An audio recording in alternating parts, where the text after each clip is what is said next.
عبد العزيز محمد رحمه الله قتل في محرابه، لكن الدولة العثمانية لم تسكت، لم يرق لها أن تنتشر دعوة التوحيد. الدولة العثمانية لم يرق لها هذا، فأرسلت إبراهيم باشا من مصر على جيش عن طريق البحر الأحمر حتى وصلوا إلى جدة، ثم إلى مكة، ثم إلى المدينة، ثم إلى ينبع، ثم عادوا إلى الطائف، ثم إلى تربة، ثم شقرة ومرآت والرياض، حتى وصلوا الدرعية وحاصروا أهل الدرعية 6 أشهر. ليس عندنا والله بترول حتى يلاحقونا من أجله، وليس عندنا والله أموال ولا ذهب حتى يطاردوننا من أجلها، إنما معنا هذا التوحيد. ولو كانت الدولة العثمانية تحب التوحيد وتنصر التوحيد لفرحت بقيام هذه الدعوة، ما هو بتحاربها. فأين الذين يتصدقون بالدولة العثمانية ويتباكون عليها ويتمنون عودتها؟ لا أعادها الله، ويسمونها الخلافة، ولا وصف واحد من أوصاف الخلافة ينطبق على الدولة العثمانية، إنما هي خلافة القبور والأضرحة والشرك والتصوف. لا يكاد يوجد ضريح في العالم الإسلامي اليوم إلا والدولة العثمانية لها نصيب في قيامه ومشاركة في دعمه. فكيف تأتي تقول لي تتمنى عودتها؟ إذا كنت تتمنى عودتها فأنت تتمنى عودة الشرك والأضرحة والقبور. ولولا الله ثم هذه الدولة السعودية التي قامت على منهج السلف الصالح لرأيت العبث ما زال موجودا في هذه البلاد. فحاصر الدرعية 6 أشهر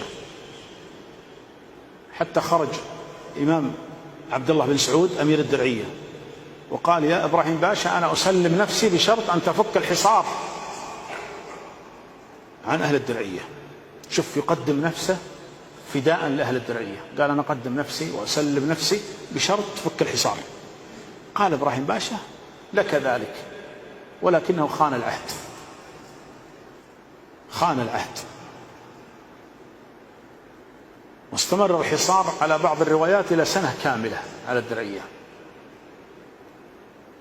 حتى أنه دفع عن إبراهيم باشا مكافأة: لكل رأس وهابي تأتون به لك 6 دولارات.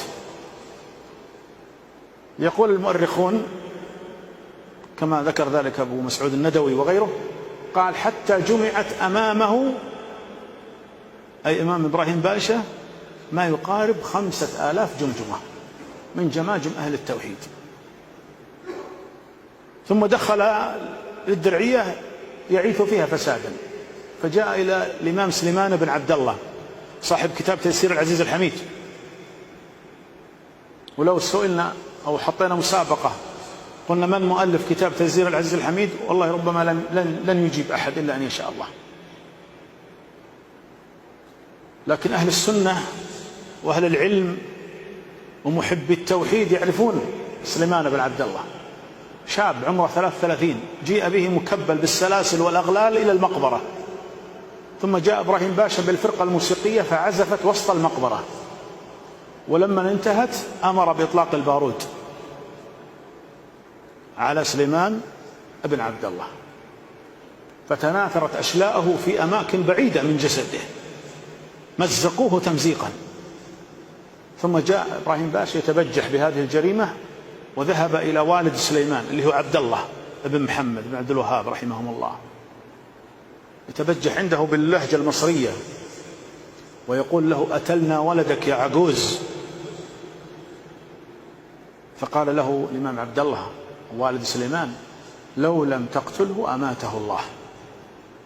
هذا عقيدة الإيمان بالقضاء والقدر، وأن ما أصابنا لم يكن ليخطئنا، وما أخطأنا لم يكن ليصيبنا.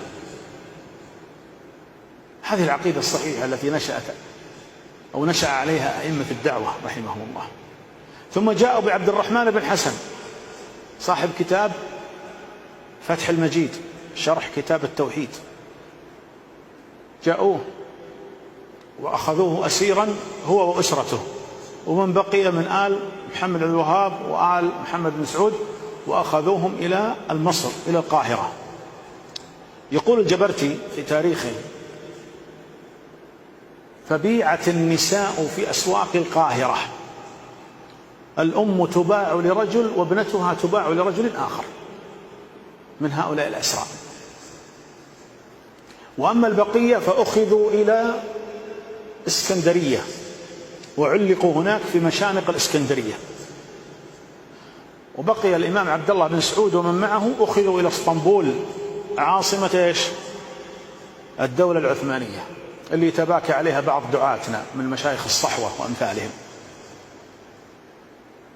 أخذ إلى اسطنبول وهناك حكم محاكمة ظالمة وأعدم وقطعت رأسه ووضعت في مدفع وفجرت، وطافوا بجسده على عربة في شوارع اسطنبول 3 أيام بلياليها حتى يكون عبرة لغيره. هذه الشريحة من التاريخ